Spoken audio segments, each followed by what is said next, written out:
Satu hal yang ku rindukan, ya Tuhan,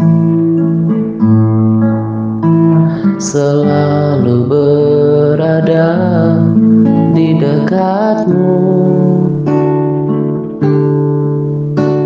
dengan segenap hati, dengan segenap jiwa. Ku menanti di hadirat-Mu.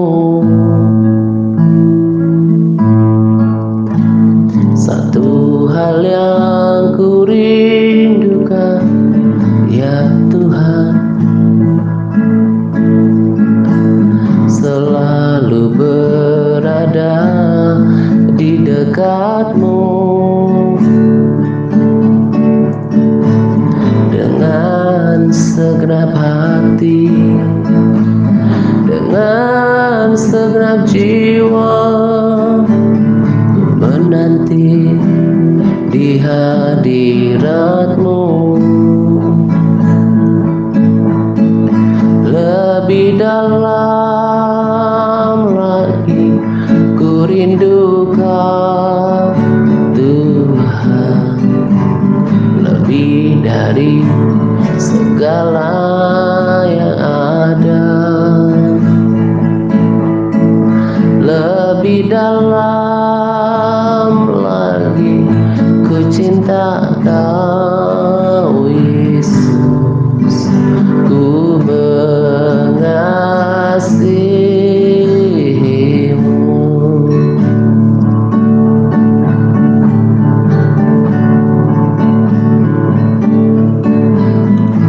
Satu hal yang ku rindukan, ya Tuhan, selalu berada di dekat-Mu, dengan segenap hati, dengan segenap jiwa. Ku menanti di hadirat-Mu. Oh, lebih dalam lagi ku rindu Kau, Tuhan, lebih dari segala yang ada. Lebih dalam lagi ku cinta Kau, Yesus. Ku mengasihi-Mu.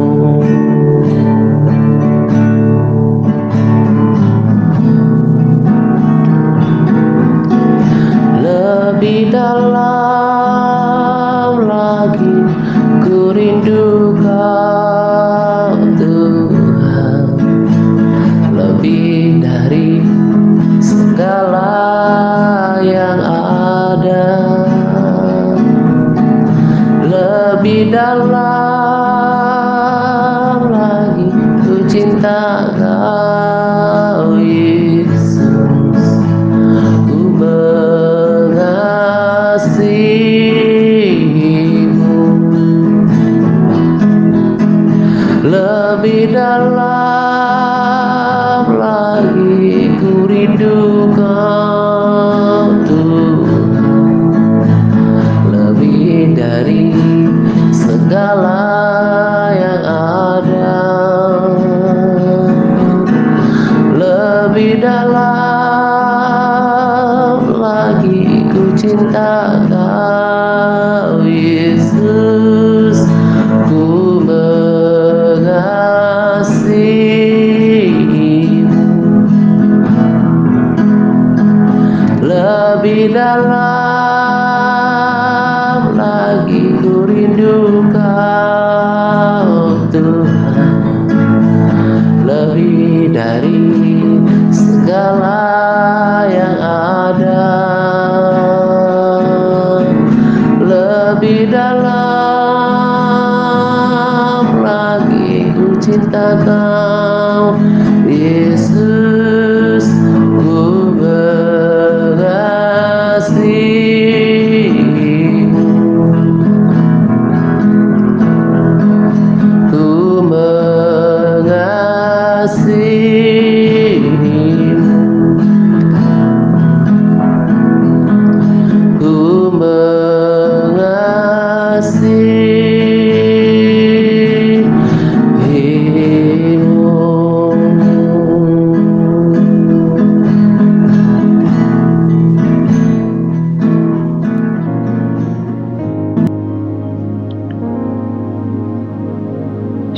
semuanya, salam sejahtera untuk kita sekalian.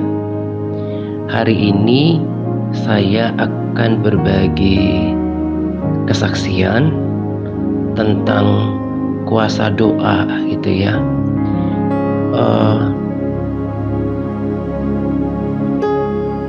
Dorongan untuk berbagi kesaksian ini sudah saya dapatkan beberapa hari sebelum saya membaca firman Tuhan sebagai penegasan tentang kuasa doa yang saya akan bagikan pada kesempatan ini.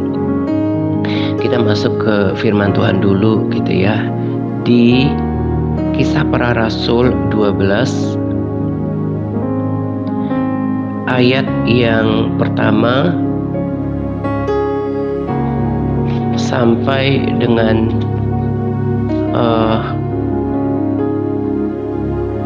ayat yang ke-12 saja gitu ya. Nah, judul dari perikop ini adalah Yakobus mati, Petrus dilepaskan dari penjara. Kira-kira pada waktu itu Raja Herodes mulai bertindak dengan keras terhadap beberapa orang dari jemaat. Ia menyuruh membunuh Yakobus, saudara Yohanes, dengan pedang. Ketika ia melihat bahwa hal itu menyenangkan hati orang Yahudi, ia melanjutkan perbuatannya itu dan menyuruh menahan Petrus. Waktu itu hari raya roti tidak beragi. Setelah Petrus ditangkap, Herodes menyuruh memenjarakannya di bawah penjagaan 4 regu, masing-masing terdiri dari 4 prajurit ya. Jadi bayangkan dia dijaga ketat ya, dijaga ketat oleh para prajurit gitu. Maksudnya ialah supaya sehabis Paskah ia menghadapkannya ke depan orang banyak. Demikianlah Petrus ditahan di dalam penjara. Nah, perhatikan ayat kalimat yang saya mau bacakan ini. Tetapi jemaat dengan tekun mendoakannya kepada Allah. Nah, ini tidak sembarang tertulis, tetapi ada pesan pentingnya untuk kita ya. Bagaimana jemaat dengan tekun mendoakannya kepada Allah. Ayat yang ke-6 ya, pada malam sebelum Herodes hendak menghadapkannya kepada orang banyak, Petrus tidur di antara 2 orang prajurit, terbelenggu dengan 2 rantai. Bayangkan dia terbelenggu dengan 2 rantai. Selain itu, prajurit-prajurit pengawal sedang berkawal di muka pintu. Tiba-tiba berdirilah seorang malaikat Tuhan dekat Petrus dan cahaya bersinar dalam ruangan itu. Malaikat itu menepuk Petrus untuk membangunkannya. Katanya, "Bangunlah segera." Maka gugurlah rantai itu dari tangan Petrus. Lalu kata malaikat itu kepadanya, "Ikatlah pinggangmu dan kenakanlah sepatumu." Ia pun berbuat demikian. Lalu malaikat itu berkata kepadanya, "Kenakanlah jubahmu dan ikutlah aku." Lalu ia mengikuti malaikat itu keluar, dan ia tidak tahu bahwa yang dilakukan Petrus itu sungguh-sungguh terjadi. Sangkanya ia melihat suatu penglihatan. Setelah mereka melalui tempat kawal pertama, coba bayangin ya. Jadi selain tadi dia di rantai, ada juga prajurit kiri kanannya. Kemudian ada regu-regu prajurit untuk menjaganya. Betapa ketatnya dia. Ada juga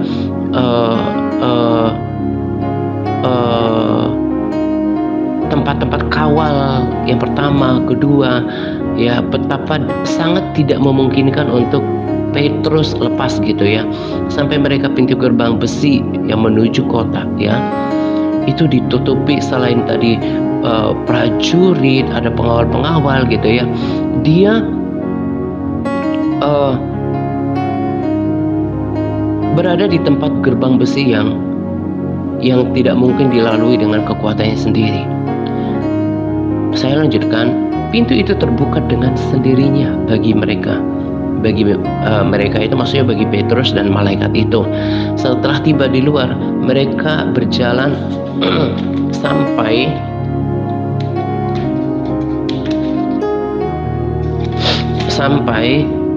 ke ujung jalan, dan tiba-tiba malaikat itu meninggalkan dia. Dan setelah sadar akan dirinya, Petrus berkata, "Sekarang taulah aku benar-benar bahwa Tuhan telah menyuruh malaikatnya dan menyelamatkan aku dari tangan Herodes dan dari segala sesuatu yang diharapkan orang Yahudi." Dan setelah berpikir sebentar, pergilah ia ke rumah Maria ibu Yohanes yang disebut juga Markus. Di situ banyak orang berkumpul dan berdoa. Nah, mujizat, kemudian keajaiban, kelepasan yang dialami Petrus itu terjadi setelah ayat yang tadi saya tekankan di ayat 5, bagaimana ada sekelompok orang yang tekun mendoakan Petrus, dan ketika dia pun keluar, dia didapati ada banyak orang berkumpul dan berdoa. Nah, yang saya mau katakan di sini adalah seperti tadi yang saya katakan, saya mau berbagi kesaksian doa, bahwa doa itu memungkinkan segala sesuatu terjadi, bahkan di luar pemikiran manusia. Kenapa banyak orang kemudian berhenti berdoa? Karena dia selalu fokus pada hasilnya. Dia tidak membiarkan Tuhan bekerja pada waktunya, dan dia tidak sungguh-sungguh mempercayai Tuhan. Ada berulang-ulang Tuhan membuat saya mengerti bahwa seperti yang saya dapatkan mimpi tentang Tuhan Yesus gitu ya, bagaimana Tuhan itu ada di dalam doa. Belakangan ini dari hal-hal sederhana Tuhan mengajar saya bahwa Dia tidak abai dengan doa, untuk membuat saya tetap kuat menantikan jawaban-jawaban doa yang penting. Ya, jadi kemarin saya pesan snack dari salah satu aplikasi belanja gitu ya. Nah, itu snack udah habis, snacknya itu udah harus tersedia untuk les berikutnya gitu ya. Nah, ada kalanya kurir ini datang baru sore gitu ya, nggak ada yang kebetulan dalam hidup, tapi justru sebelum les dimulai, snack itu udah nyampe di rumah. Nah, lewat perkara-perkara kecil, Tuhan meneguhkan hati saya bahwa Tuhan tuh gak abai di dalam doa. Lalu perkara yang kelihatannya mendesak bagi diri saya, Tuhan sedang kerjakan, dan tepat pada waktunya, di waktu yang terbaik, Tuhan akan nyatakan. Orang-orang yang berhenti berdoa adalah orang-orang yang dengan tidak sadar telah merugikan diri sendiri, menghentikan keajaiban, terobosan, jalan keluar daripada Tuhan. Saya tertarik dengan ucapan senior pastor dari gereja yang saya bagikan di grup-grup WA gitu ya. Kalau di waktu-waktu yang lalu kan saya bilang gak ada dasarnya bahwa saat teduh bersama itu dijadikan sebagai yang utama. Tidak salah mengikuti itu semua. Saya sendiri pun mengikutinya dan diberkati. Tapi akan menjadi itu hanya sebagai tambahan, dan akan menjadi maksimal kalau sikap kita nggak cuma penonton, tapi terlibat di dalamnya, ikut menyembah gitu ya. Nah, selama ini kan saya katakan, saya bukan berarti seperti orang iri melihat ada ada saat teduh bersama yang dilakukan oleh beberapa oknum hamba Tuhan yang diikuti oleh banyak orang gitu ya. Tapi saya tahu bahwa bukan itu jangan jadikan itu sebagai persekutuan utama dengan Tuhan. Ya, dan betul keluar dari ucapan hamba Tuhan yang saya maksud tadi juga menekankan kepada jemaatnya. Beliau berkata seperti ini, saat ini kita ada saat teduh bersama, tapi bukan itu ya, dan bukan itu persekutuan yang utama, keluar dari ucapan beliau. Dan beliau berkata kita nggak tahu sampai kapan itu terjadi, tapi jangan gantikan itu dengan persekutuan pribadi. Artinya apa? Setiap orang harus punya komitmen, harus punya agenda tersendiri lagi dengan Tuhan yang dilakukannya, diselenggarakannya sendiri dengan Tuhan. Beliau berkata bahwa doa kita itu seperti apronnya. Jadi kalau di bandara tempat untuk take off dan juga untuk landing pesawat itu, berangkat dan datang lagi ya, adalah apron itu.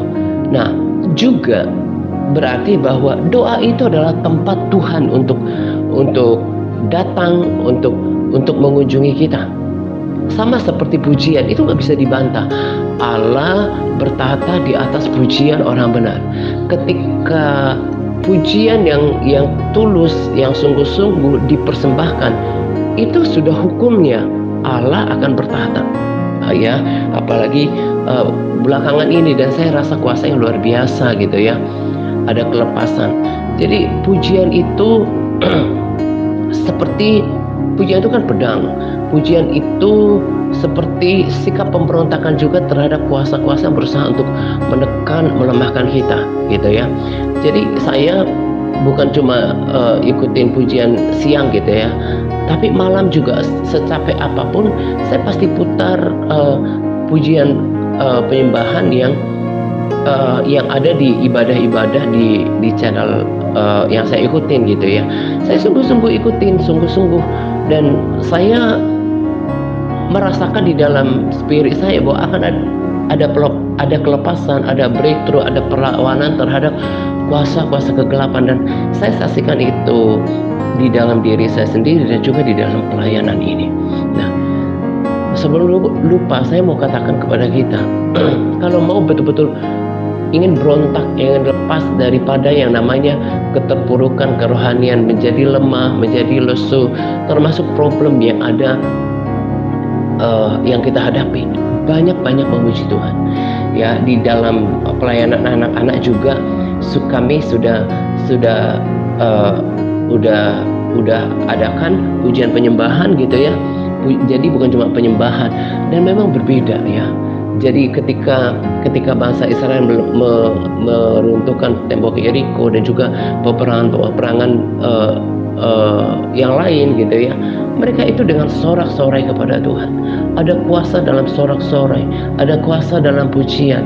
Dan saya juga melihat anak-anak itu tambah sukacita ketika ada pujian. Bahkan penyembahan hanya 2 gitu ya. Ada pujian minimal satu buat yang pujian yang baru gitu ya. Nah, kalau yang pujiannya udah mereka tahu bisa 2 sampai 3, mereka semakin merasakan kelepasan. Sebab ketika orang memuji-muji, mengeluk-elukkan nama Tuhan, Tuhan akan datang dan lakukan melebihi daripada apa yang layak kita terima.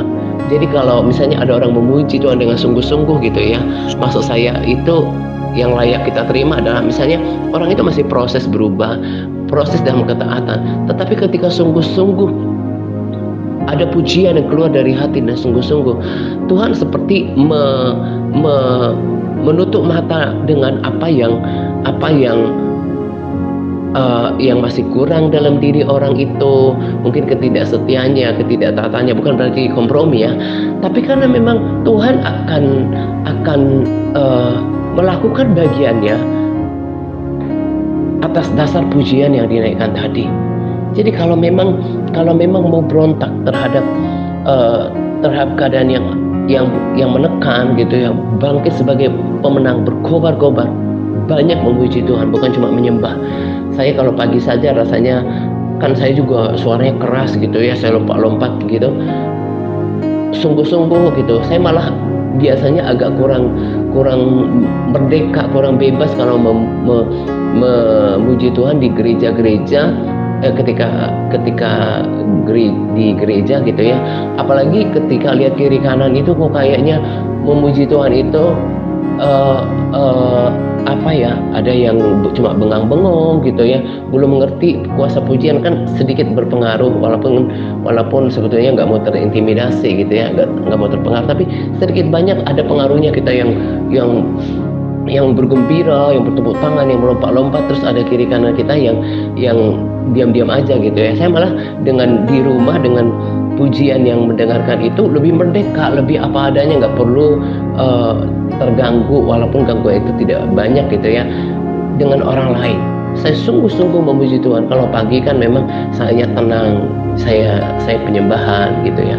Tapi kalau siang, kalau malam, saya pasti putar dulu pujian itu, saya melompat tempat menari, bersorak, lalu saya lanjutkan dengan penyembahan lagi, saya berdoa.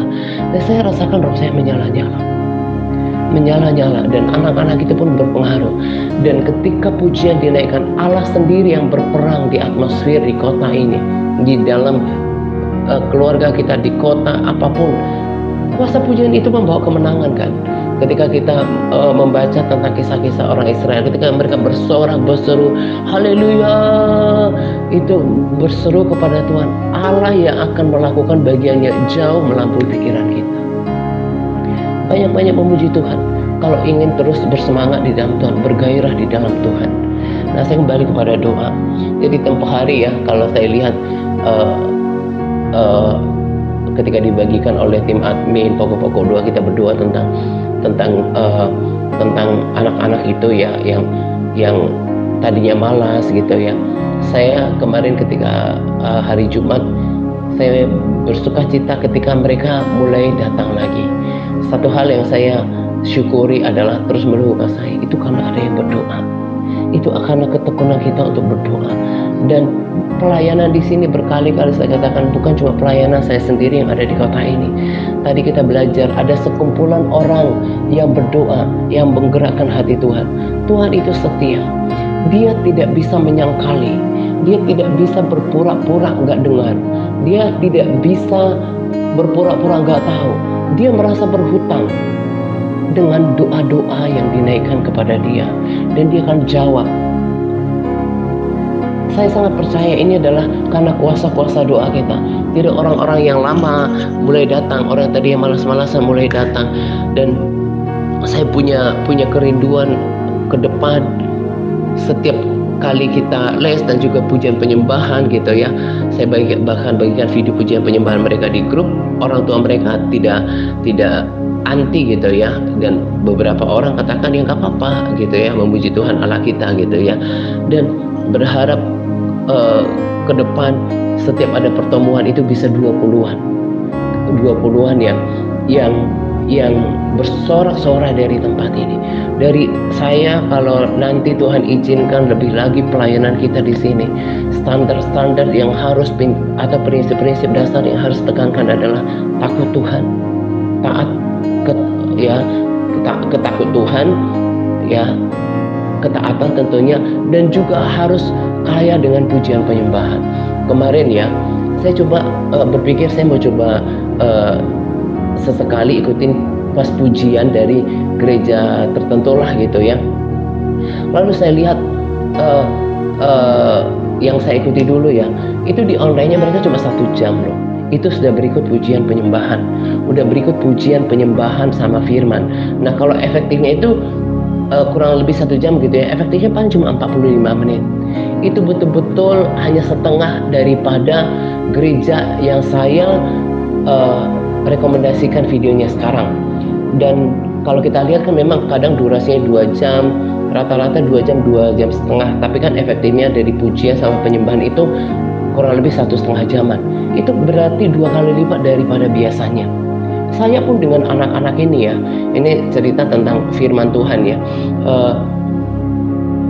Kayak kemarin hampir 1 jam saya berbagi firman pada mereka, bagian sharing, dan mereka mulai terbiasa. Ya, saya di satu kesempatan ngobrol sama orang tua salah satu murid, saya bilang kalau mau menghasilkan anak-anak, cucu-cucu nanti keturunan yang takut akan Tuhan, mereka harus dicekokin dengan firman Tuhan. Jadi anak-anak ini udah terbiasa dan akan semakin terbiasa nanti mendengarkan firman yang banyak, kemudian memuji Tuhan dengan sorak-sorai, dan lihat apa yang terjadi. Roh mereka menyala dan Tuhan akan berkarya luar biasa.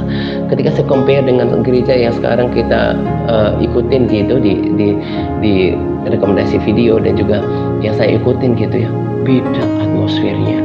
Maka tak heran bagaimana Tuhan menyatakan rohnya, ya kalau Bu Suset katakan ini menjadi mercusuar gereja-gereja di Indonesia gitu ya, bahkan di Asia, untuk nanti menjangkau ke bangsa-bangsa. Karena apa? Ada pujian-pujian yang hidup, dan saya pun ajar anak-anak itu untuk pujian itu. Kelihatannya santai gitu ya, tapi tetap penuh kuasa gitu. Jadi saya ajarkan itu kepada mereka. Puji-pujian dan juga firman Tuhan. Saya juga tidak lelah mengajar mereka untuk mempertontonkan bagaimana berdoa kepada Tuhan gitu ya. Nah, mereka diajar. Saya tidak jaim sama mereka, nggak gengsi. Begini loh memuji Tuhan. Saya kalau saya melompat-lompat, menari-nari, kemudian ya gerak nggak kaku gitu. Nah, awal-awal mereka mungkin tidak terlalu adaptasi, tapi lama-lama mereka akan nikmati. Seperti inilah pujian yang hidup. Saya selalu katakan pada mereka, kamu tuh lagi show, lagi pertunjukan di hadapan Tuhan. Memang nggak langsung, ya nggak instan mengubah hidup mereka, tapi lama-lama mereka nanti akan tidak suka dengan penyembahan yang mati, yang nggak dipimpin oleh Roh Kudus, yang tidak ada pernyataan kuasa Tuhan. Nah, kalau dari tempat ini akan selalu memunculkan pujian-pujian yang kita berturut-turut cuma 1 minggu, setiap minggu, Tuhan akan nyatakan kuasanya. Demikian juga dengan kehidupan kita. Jangan absen dengan pujian penyembahan. Tadi saya sudah katakan, siang, malam saya terus memuji-muji Tuhan, dan saya melihat apa yang terjadi di dalam kerohanian dan juga di dalam pelayanan ini. Allah bertata di atas pujian umatnya. Jadi kalau mau berontak terhadap kelemahan yang terjadi, banyak memuji Tuhan. Ya, jadi itu yang kembali lagi saya tekankan lagi tentang firman ya. Dulu juga pas pertama kali saya ikutin gereja ini, daging saya juga berontak loh. Kok aduh lama sekali ya 2 jam, saya nggak usah jaim gitu ya. Tapi lama-lama malah oleh proses waktu, nggak terlalu lama, saya menyukai ini. Kita banyak dengarkan nasihat, dengarkan firman Tuhan itu baik, dan tidak lagi menyukai firman-firman yang cetek, yang cuman kayaknya dari rema biasa. Dan itu akan membuat apa?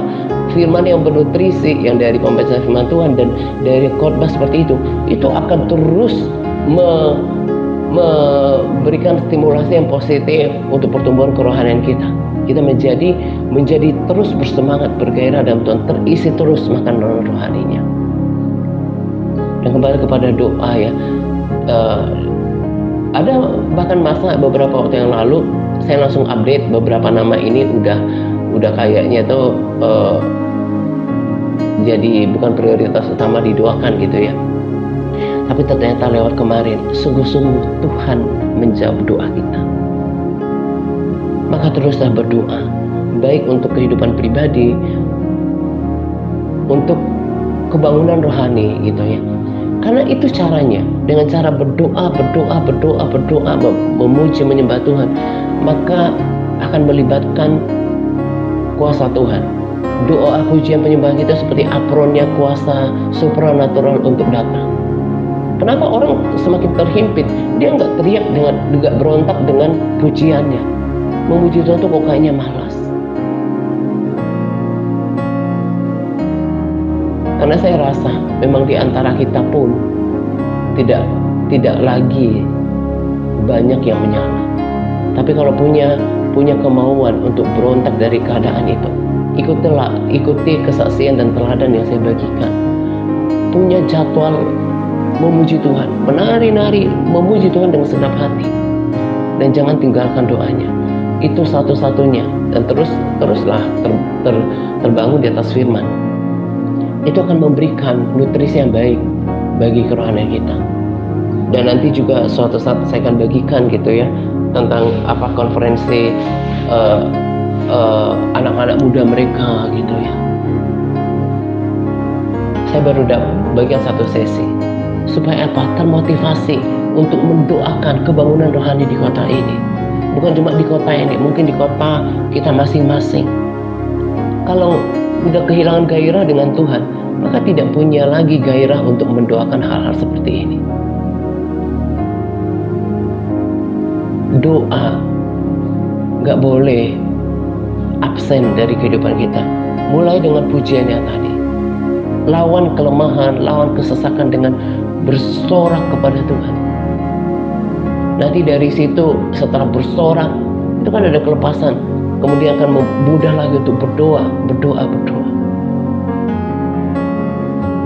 Nah, seperti saya katakan, beda kalau kali ini dengan awal-awal yang masih semuanya mentah, yang saya katakan dulu gitu ya.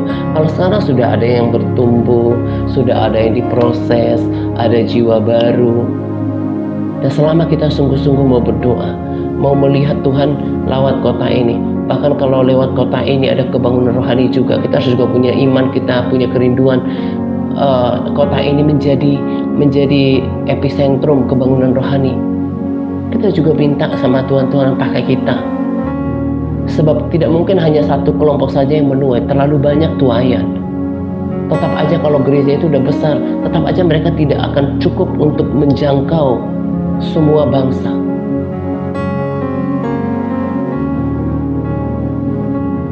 Tekun mendoakan mereka. Bahkan tahun ini kita, karena terus juga ada jiwa-jiwa baru gitu ya, anak-anak baru. Tahun ini lewat pelayanan kita di sini, kita sudah memberitakan kekristenan yang benar kepada seratusan orang, seratusan anak. Nanti kita lihat ada yang bertumbuh, Allah yang memberikan pertumbuhan, ada jiwa baru. Dan dibutuhkan doa yang banyak untuk Tuhan terus berkarya. Harus punya tujuan dalam hidup. Jangan hanya memikirkan diri sendiri. Dan ini akan bisa mengambil bagian dalam doa-doa seperti ini kalau kitanya sendiri menyala. Tapi kalau kita sendiri terpuruk, bagaimana sih mau menanggung beban yang lain? Dan saya sudah katakan tadi, hal yang sederhana yang juga dikatakan oleh hamba Tuhan yang luar biasa dipakai oleh Tuhan, bukan karena kepintaran, bukan karena kehebatan, tapi komitmen diri untuk selalu menjaga persekutuan dengan Tuhan. Tuhanlah yang berperang. Kita mau helat Dia dengan pujian kita, doa banyak untuk kebangunan rohani. Ada orang-orang yang tekun sehingga berdoa sehingga Paulus bisa mengalami mujizat seperti itu.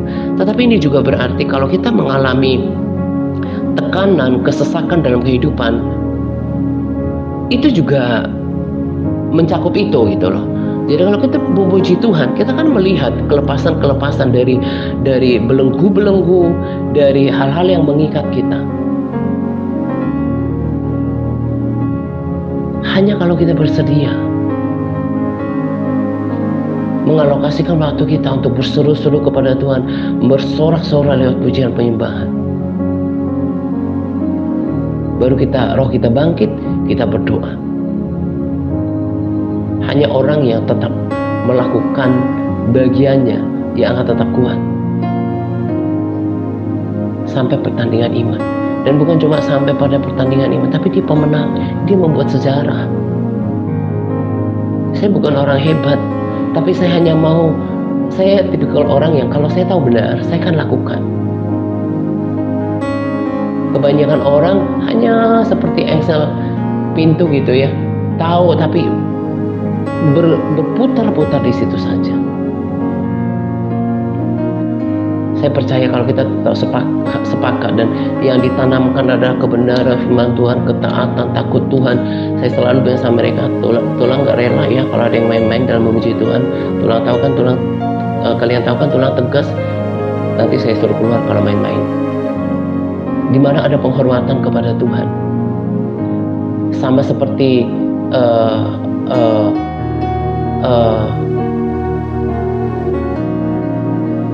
orang yang membela nama Tuhan. Ya, sebetulnya siapa sih kita mau membela nama Tuhan? Saya lupa namanya, tapi tahulah kisah itu ya, ketika ada orang yang mengawin orang Israel dengan bangsa lain, Tuhan murka, ada yang membela dia di perkemahan, yang dibunuh itu loh, saya lupa ya namanya. Akhirnya Tuhan menghentikan murkanya, ya kan? Sama, kalau saya mau bela nama Tuhan, nggak boleh dilecehkan. Kalau muji Tuhan harus takut Tuhan, hormat sama Tuhan. Tuhan terharu. Saya tanamkan standar-standar itu di dalam pelayanan ini. Dan juga saya bagikan yang kemarin, kita ini harus mengenal Tuhan. Kita harus berubah, dilahirkan kembali menjadi ciptaan baru. Saya bilang sama mereka, sudah berapa lama kamu jadi orang Kristen, keluar masuk ke sekolah minggu. Tapi yang saya dapatin apa? Di sini bilangnya perkataan carut, yang kotor, yang sembrono. Tapi di sini pembentukan karakter. Dan Tuhan mau yang itu. Tuhan akan sertai, ya kan? Ada juga dalam